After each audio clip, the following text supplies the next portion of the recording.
and you learn this really in the Marine Corps as well. And I mean, a lot of the life lessons and a lot of the ways that I try to live my life revolve around things that I learned in the Marine Corps. But I was an officer in the Marine Corps, and I probably wasn't a great officer, but I absorbed a lot of what they taught. And everything that they teach you is that it always is just a matter of like supporting the Marines that are doing the job, right? So somebody is on the ground doing the job. And if they don't have the tools that they need, or they don't feel respected, or they don't feel like their job is a reward to them, then they're not going to do the job, and you're not going to be able to accomplish your mission, and everything's going to just kind of like come to a halt. And so as a real leader, really all you want to do is make sure that your people feel like they're valued, and then they'll do the job that needs to be done.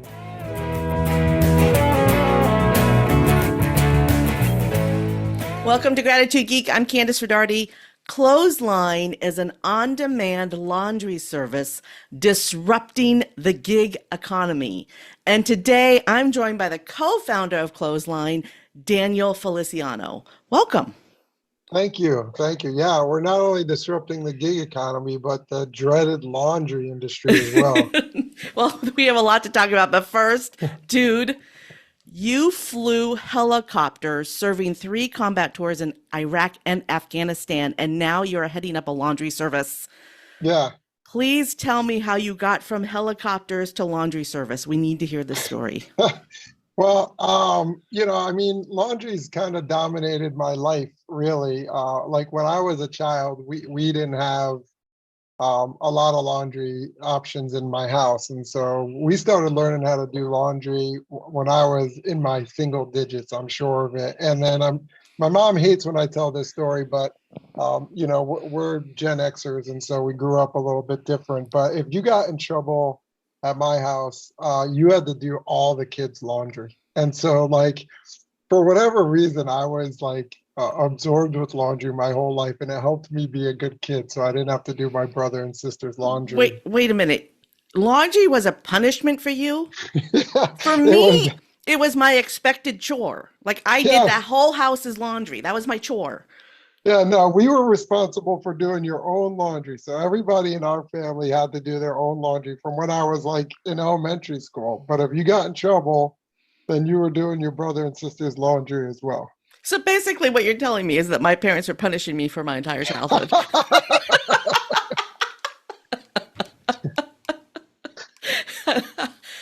Okay.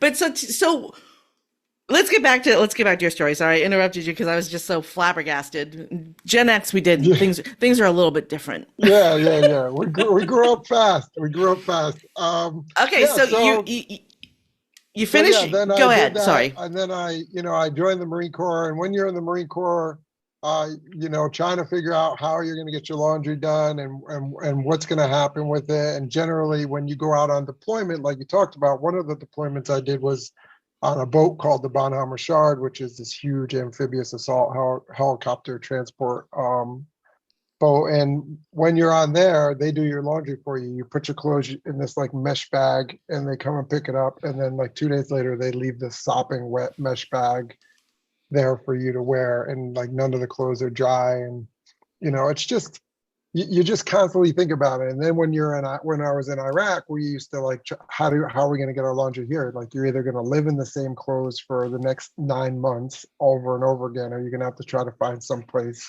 to get your laundry done. And so, one of the things I think that just dominates most people's lives is how are you going to get clean clothes? How are your sheets going to be washed? And when that's taken away from you and you're forced to live in the same clothes and sheets day after day and week after week, it like absorbs your mentality. And so when I became an entrepreneur, I immediately was like, the laundry industry is interesting to me. I thought originally I was going to be, own some laundromats. I was going to do that kind of route. And then my co-founder and I were like, there's a better way to handle people's laundry. There's a different way for you to give that same relief and for you to provide that same service that you were searching for all that time through the gig economy. And that's kind of how Clotheslyne came about. I have so many questions. Okay. One is, how do normal, when you're deployed in a combat situation, there is no way to do your laundry. This is, Uh, it depends, right? So, when we were in Afghanistan, when the first time that I was in Afghanistan, it was only 3 or 4 months after September 11th. So it was just us and our helicopter and the Marines and soldiers that were fighting there. There were not even toilets, so there was definitely not anybody doing your laundry. And so we used to sleep in the back of our helicopter at night, and just kind of fend for yourself. And it was similar so I was in Afghanistan 3 months after September 11th, and my helicopter was one of the very first helicopters to go over the border into Iraq when we were a part of that issue. And so when you're going up to Iraq and you're going forward and everybody's going forward with you, there's no laundry. You're just whatever you have, that's what you have. And so, we slept in old bunkers and on the floor and in our helicopters. And there's a funny story about how we all had to get smallpox because everybody was worried that Saddam Hussein had smallpox and he was going to infect everybody. And so we had to get smallpox vaccine. And one of the things they gave us was like this piece of paper that you give people when you give them the vaccine. And the very first thing was like, you should change your sheets every single night so that you don't spread the smallpox. okay, well, we have one set of sheets each. I had one sleeping bag that I slept in the whole 9 months that I was there, and like 4 flight suits that I wore every single day. And so yeah, no, you don't have laundry. Eventually, when I went back to Afghanistan the second time, it was a couple of years later. And at that point, the Air Force had taken over the air base that we had slept in our helicopter. And once the Air Force rolls in, then there's laundry, right? There's a gym, there was a Burger King. I was like, what is going on here? There's a Burger King. So, but the laundry was still done for you by somebody else. And that concept of having laundry done for you by somebody else is really awesome. Yeah. Oh, yeah. I'm thinking about the 2 loads of laundry that are sitting on my bed right now that I need to fold sometime between Yeah. interviewing you and my next conversation on Zoom. Yeah. So, Most people. Well, one of our marketing video or pictures is like the laundry chair that most people have, where the clothes just lays on the chair, and some of it's clean and some of it's dirty, but you just keep recycling through it. you can't put it on the chair because then you don't fold it. You have to put it on the bed because you have to go to bed. So if you want to go to bed that night, you've got to fold the laundry. That is a good point. Oh my gosh. So did I read that you went through Techstars to get some seed funding? Yeah. So we actually just finished Techstars in February. We are part of the Techstars New York City cohort. That was the end of winter, beginning of spring of 23-24. So we did our demo day in February of this year, which was amazing. The entire system, the entire program was amazing. The people that you meet, and we started our company in upstate New York, about an hour north of New York City, but we might as well be, in Oklahoma, because like if you're not in New York City, you're not in New York City. And so one of the benefits of this program was going and staying in the city. Like we got an apartment. My wife was like, fine. I would take the bus down there on Monday mornings. I would come back Thursday evenings. And we just really embraced being in the city and meeting all the people and networking and connecting and like creating this group of people that were going to help us and that we could help, move their companies forward or move us forward. And really kind of being in that moment was so special. And I'm really grateful. I know this is a gratitude podcast, but I'm so grateful to my wife and my children that allowed me to experience that, right? They understood this was important, and that, if Clotheslyne was ever going to be anything, that I needed to give all of my attention to this. And so, on Monday, they would give me a big hug and tell me to go get them. And on Thursday, they would give me a big hug and say, welcome home. And how did it go? And we would talk about my adventures in the city. Wow. So for the audience who might not understand what Techstars is, can you just briefly explain what Techstars does? Yeah, so Techstars is the largest accelerator program for tech startups in the world. And so what they run a few cohorts throughout the year, and basically companies like mine, startup scaling companies, will apply for the New York City cohort. They don't tell you exactly how many companies applied, but they allude to thousands of applying, and only 8 of us got into the program. And essentially, what they do is they take you 8 out in. of thousands. Yeah, yeah. And so they take you in, and you go in there, and you're with them all day long, and you just talk about your business. So you talk about your business with the other people who are in the cohort, but then you also talk about your business with like people who have been in business in the startup world all day long, right? You challenge every single thing that you do and why you're doing it, and whether or not it's the right decision, um, and whether or not that's the decision that's going to help you continue to grow your company in the right direction. And then on top of that, they give you some seed money, which allows you to explore some of the ideas that you come up with while you're in the program. And so it's just this spectacular program where like they give way more than they ask for in return. Yeah, it is a pretty remarkable concept and operation. So I've interviewed Eileen Marcus on the show. She's a Techstars facilitator. And something that she said to me that was just like, oh, mind blown. Yeah, that makes sense. Is that in the year 2024, every company is a tech company because you just can't run a business without technology today.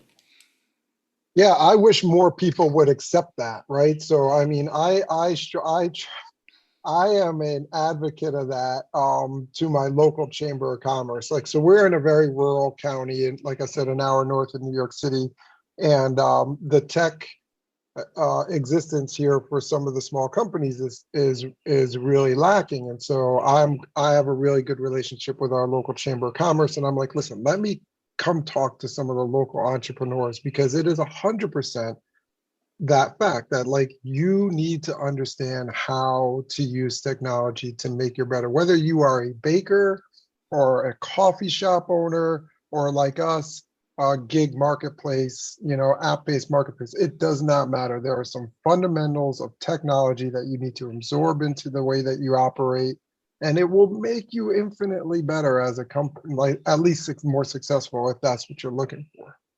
Before we move too far away from the the part that you were a Marine, you'll always be a Marine. And thank Yeah, you. always, So, always.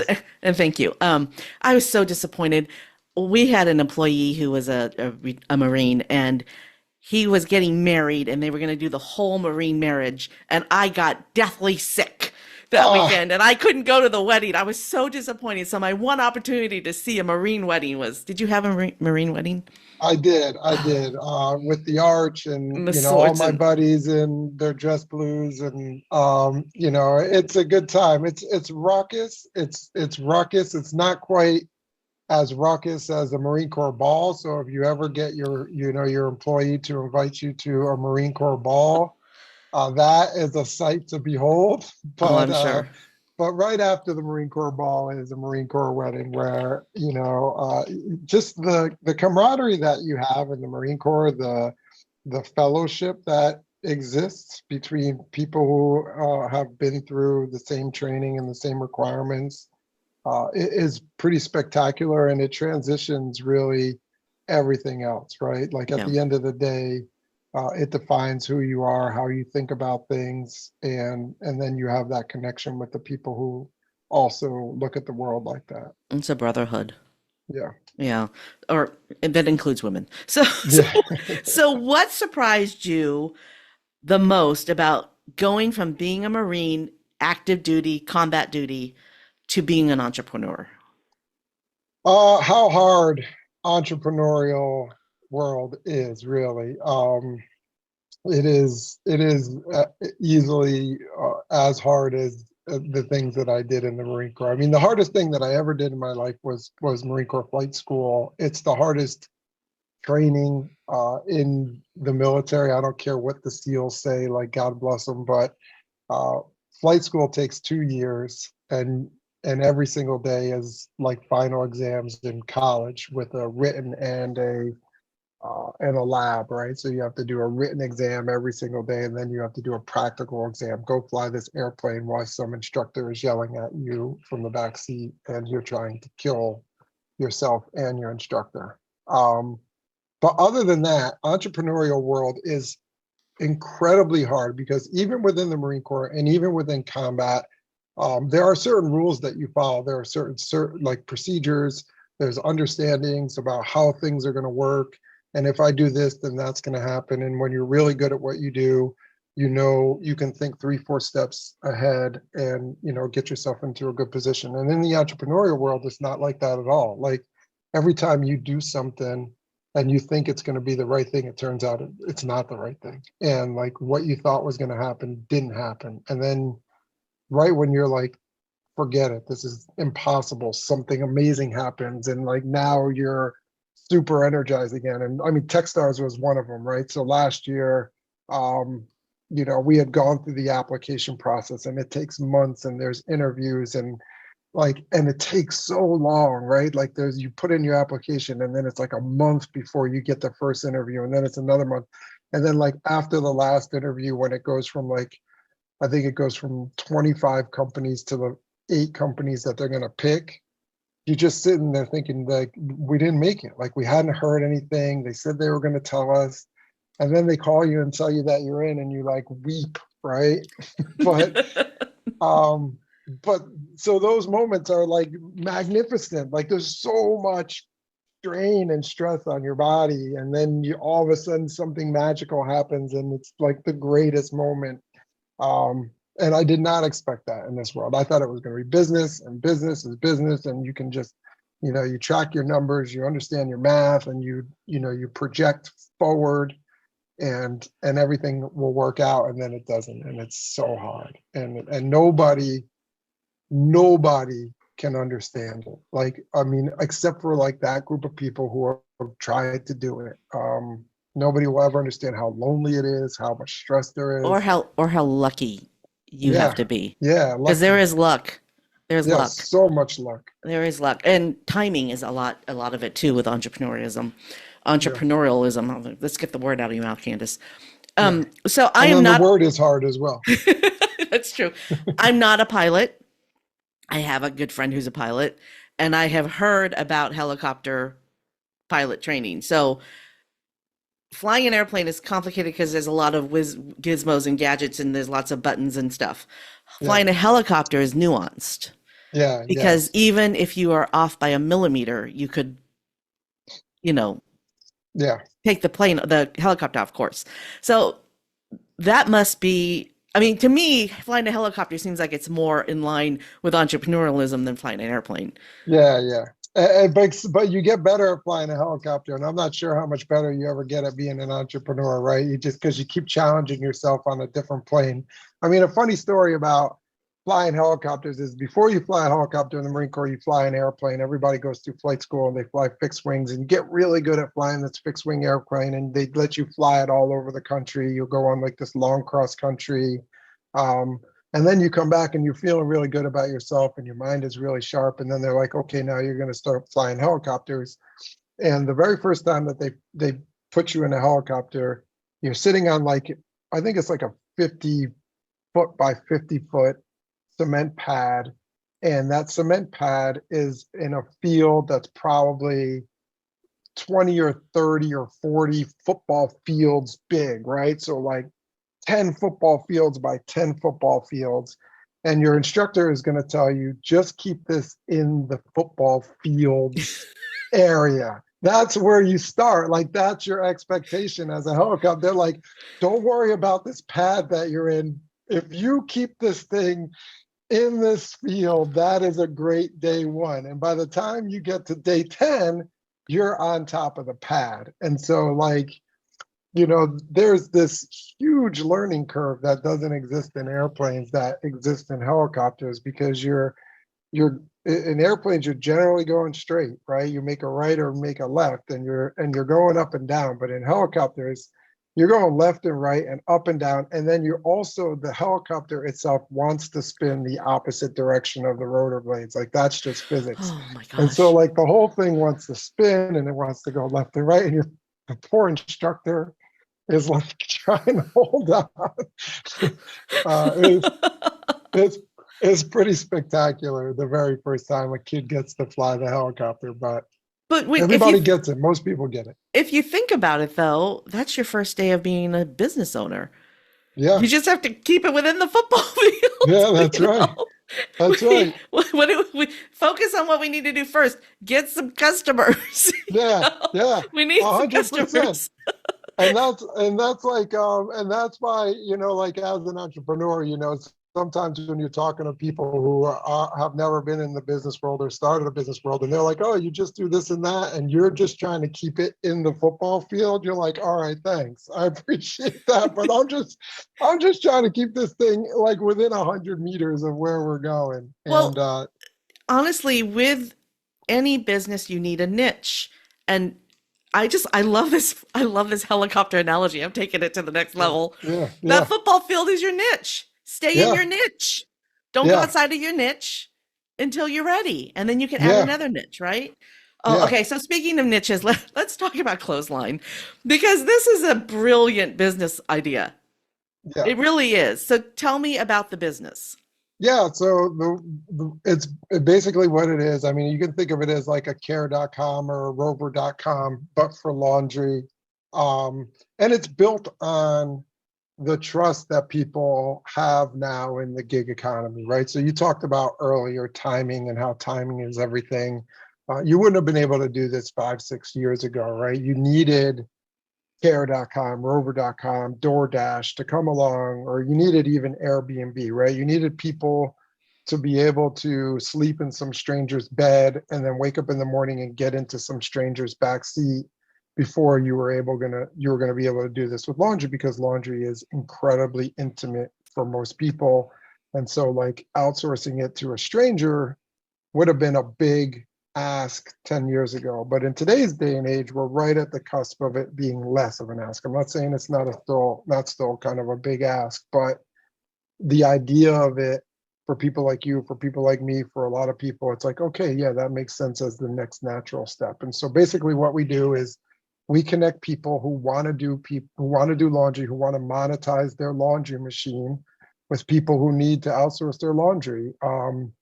And in most cases, it's women. 80% of our customers are women. 80% of our service providers are women. Really, 80% of your customers are women. Yeah, I would have thought yeah, it would be men. yeah. No, it's amazing. It's actually women, and very specifically talking about niches. It's women who are responsible for more than themselves when it comes to laundry, right? So Hmm. it's either a fiance who is responsible for the first time for her fiance's laundry or Yeah. whatever, a family, a mom or somebody, a grandmother. And like now, what used to be easy was, just their laundry that needed to be folded is now like all these people's laundry. And um, for some reason in the United States, we like we still associate doing the laundry with a woman's job, which is something that I learned as part of this job. I did not see that because I'd been doing my laundry since I was, 8 or 9 years old. And so I always just thought laundry was whoever's made the laundry's job, right? Yeah. Like you made the laundry, you're going to do it. But what we found through interviewing our customers is um, there is a profound kind of attachment with laundry to women. And so now most of our customers are women, and we're trying to help them along that journey of outsourcing their laundry. And the way that we do that is we provide them with local people in their neighborhood or in their community that are willing to do their laundry for them. And we use a very specific model that allows our service providers to be like little entrepreneurs, right? So what we try to say is like, we're not the Uber of laundry. When people say, oh, you're the Uber of laundry, we're like, no, we're not, No. because our people have a real life place on our marketplace, and you can choose who you want to work with, and they can also choose whether or not they want to work in the other direction. And so you create this connection, right, between Yeah. the people. And so that's super important to us, that that we have an opportunity for both sides to have this service in their lives. One of the first jobs that I had was ironing my neighbor's clothes, and I hated it. Yeah. Oh, I am not cut out for that kind of work. I can imagine. It sounds terrible. It's awful. Um, yeah, and oh, so much starch. It took me all Yeah. day. It took me all day. It was not worth it. It was not worth it because it took me all day. It was like I probably made 50 cents an hour. No, it Yeah, was yeah, yeah. I got it. it It's was 40 crazy. years ago, and the economy was different then, but whatever. Okay, so you create relationships between the person doing the laundry and the person whose laundry needs to be done. I'm thinking back to when my kid was a baby and she was in cloth diapers, and I never used them because I didn't need to, but um you could send your cloth diapers off to be washed, and they were brought in. I don't know if they brought you back your cloth diapers or for just fresh cloth diapers, but that kind of service is brilliant, and taking it and rolling it out to the rest of the house is also brilliant. So what I want to know is, are these people who are doing the laundry, are they taking it to laundromats, or are they doing it at home? No, most of them are just monetizing the assets that they have at their house. And they're not out there trying to become another laundromat. Most of these people are moms or dads who are just trying to get a little extra money. And one of the great things about our gig solution, as opposed to other gig opportunities, is it's not on demand, right? Like a person puts in an order, it's generally either for later that afternoon or the next day, and we set up our pickup and drop off times so that they align when most people are out moving around. So like our morning pickup time is between 7 and 9 in the morning, and our drop off time is between 4 and 6. And so a lot of So our a clothesliners, stay-at-home mom could drop her kids off at school, that's pick up a exactly couple what they loads of do. laundry, do the laundry, drop it off on the way home, pick up their Yep. kid. That's Yep. brilliant. Yeah, that's exactly what we did. And we set it up specifically like that, knowing that we wanted to make this thing a convenient and, economical solution for our clothesliners. Because, when we started this thing, at that time, there was like all of this bad press about the gig economy and how they were really taking advantage of their workers and blah, blah, blah. And we just didn't want to be involved in that. Like, we Yeah. didn't want that to be who we were. So we tried to make sure that even the logistics of it was something that wasn't going to put somebody out. I gotta know, why'd you spell it with a Y? It's because we're a startup and you have to do that. Like, I don't know, I'm 50 years old. I did it and also because like the domain was available. Oh, okay. It's obvious. It's like standard stuff. So my husband's name is Shane, and my name is Candace, K-A, Shane, S-H-A-K-A. So we put our names together and we came up with Shaka Studios for the name of our company. Shaka Studios. Well, it's spelled Shaka. So the next 15 years, we had to correct people. No, that's not what it means. We're not all about surfing. We make custom furniture. So yeah, I mean, you do have to put a lot of thought into coming up with a name. Clothesline is a great Yeah. name though for what you do. Yeah, and it Really. actually the why is because of domain issues, but the name itself is very specific, and it goes again back to my childhood.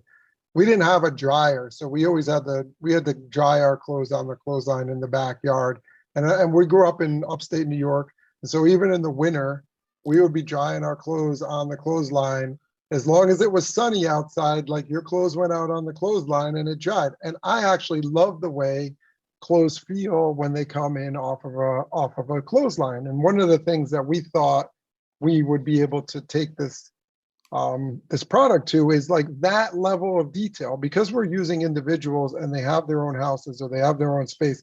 If one of our service providers had a clothesline and a customer wanted their clothes dried on a clothesline, then that's an option that they could do. Like, you can infinitely specialize the laundry to the person's need. And because you create a relationship with your service provider, that just is a matter of communication. It's not something that's wildly inappropriate Yeah. And so that all kind of goes back to like creating those relationships and really giving people the laundry experience that they want because laundry is so important to them.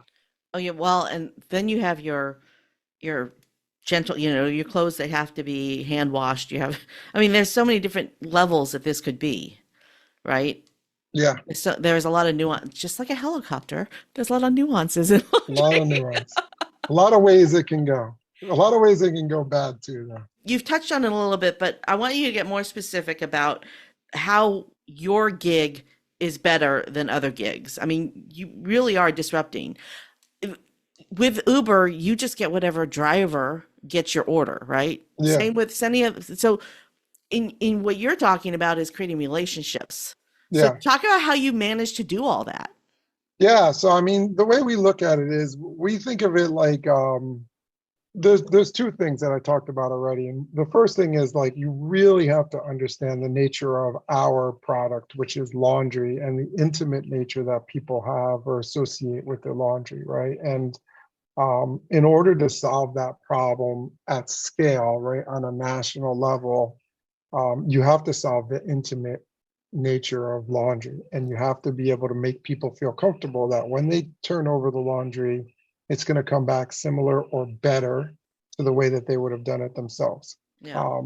And so the only way to really do that is to empower your service providers and to make them have a say in the process, and to make them understand that they're important to us. And you cannot do that if they're just cattle, right? If they're just a worker. They have to understand that this is their customer and that their customer is going to come back if they do a good job to them specifically. And the only way to do that is to make sure that there's a relationship that's created between the clothesliner and the customer. And so we look at it as kind of like a housekeeper example, right? So the very first time a housekeeper comes to a house, it's the housekeeper. And then the next time she's already got a name. And by the fifth time, you're buying a gift for the kid's birthday or something, right? And Yeah. so that's the same level of intimacy that we wanted to create. And so we decided to go down that route when we built the company. I think that's brilliant. That's a lot better than I don't know who's going to pick up my clothes and I don't know who's going to be washing them.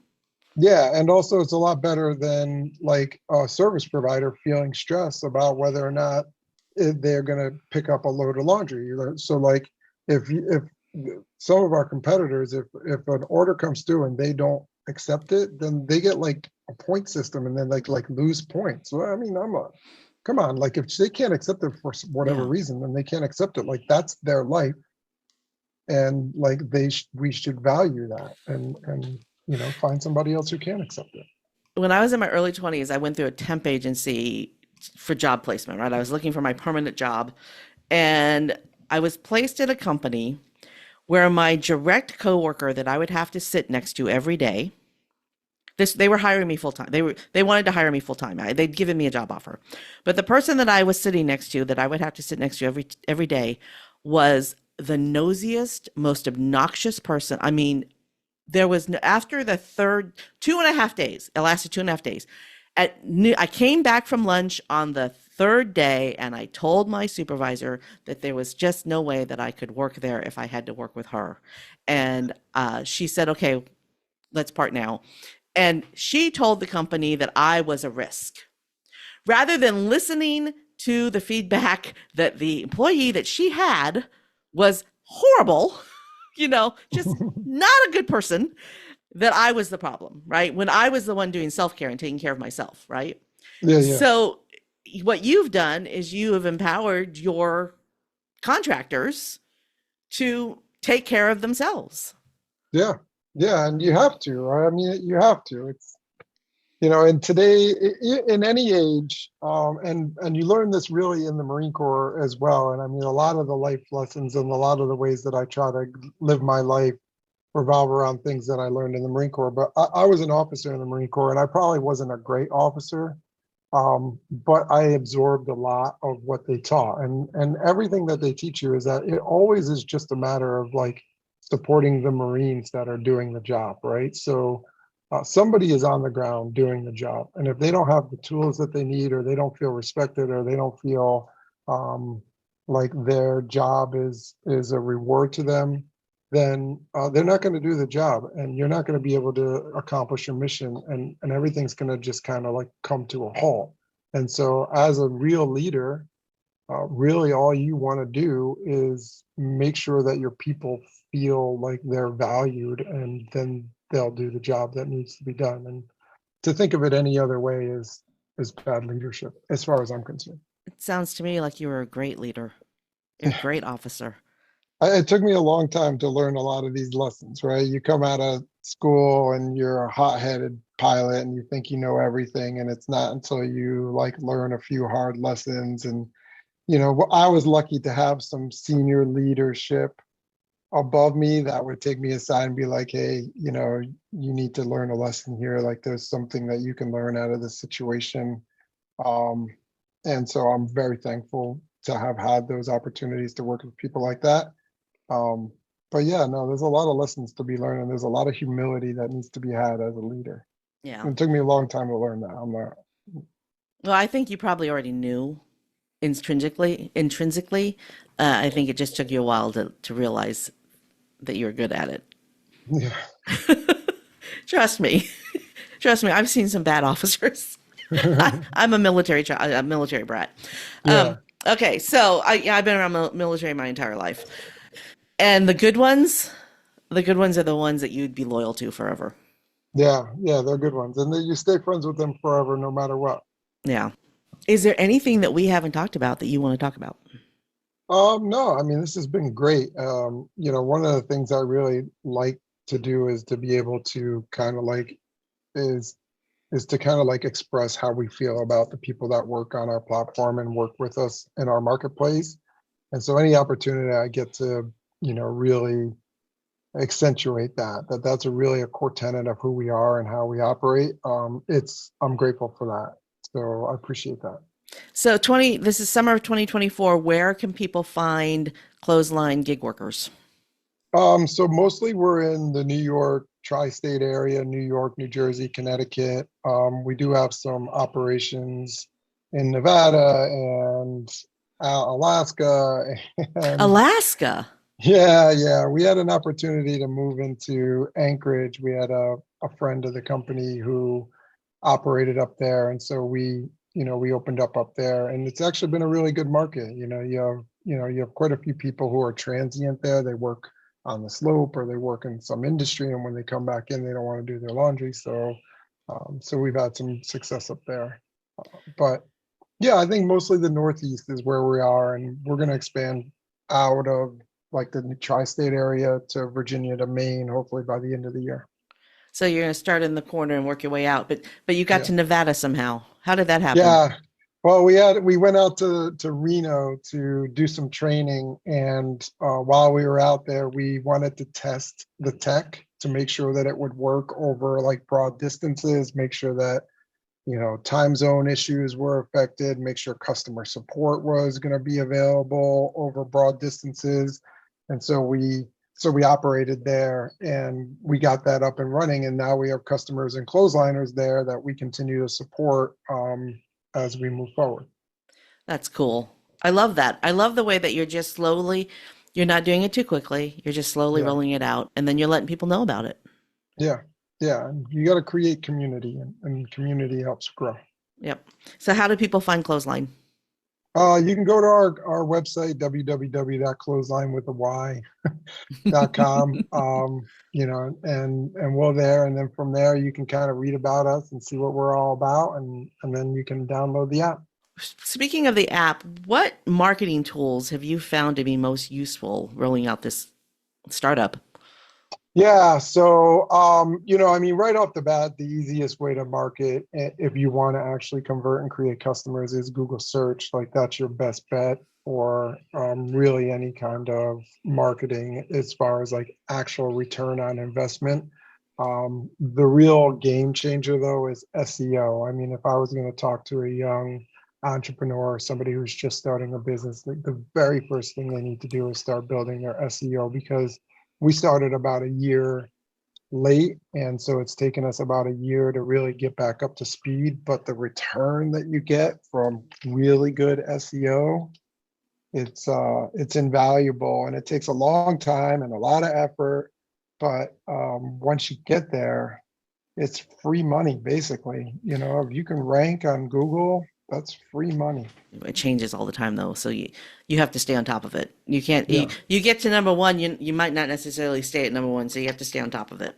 Yeah. But I mean, there are some basic tenets that you can implement that most people are just not, right? They don't even have like basic stuff. And so I really think a get lot that of undone. a lot of folks think that all they need is a Facebook or an Instagram or a TikTok.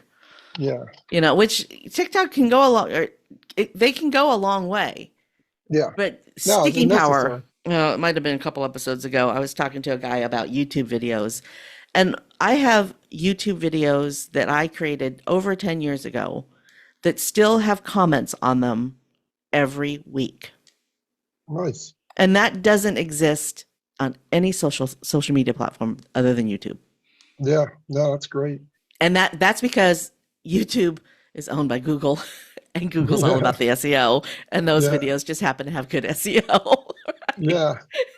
Yeah, so it all comes back to search engine optimization, and Yeah. social You gotta media get on. doesn't get optimized. No, it just gets forgotten. All right. Da, da, da. Daniel Feliciano, this is your moment of gratitude. For whom or what are you most grateful? My family, definitely for my family. Being an entrepreneur is really, really hard. And so my family's been incredibly supportive of us, and you know, asks us how we're doing, and you know, a little bit of smile from, you know, an 8-year-old or a 10-year-old or your wife letting you know that you've done a good job really makes it kind of all worth it. Thanks for tuning in to Gratitude Geek, the podcast for grateful micropreneurs building genuine, lasting relationships with clients, colleagues, and community. Our theme music is track 14 by Rev Brock and Soul Lily. To connect with Daniel Feliciano, head over to the show notes at gratitudegeek.com. This is episode 233. I've been your host, Kandas Rodarte. Stay groovy, my friends. Stay groovy, everybody.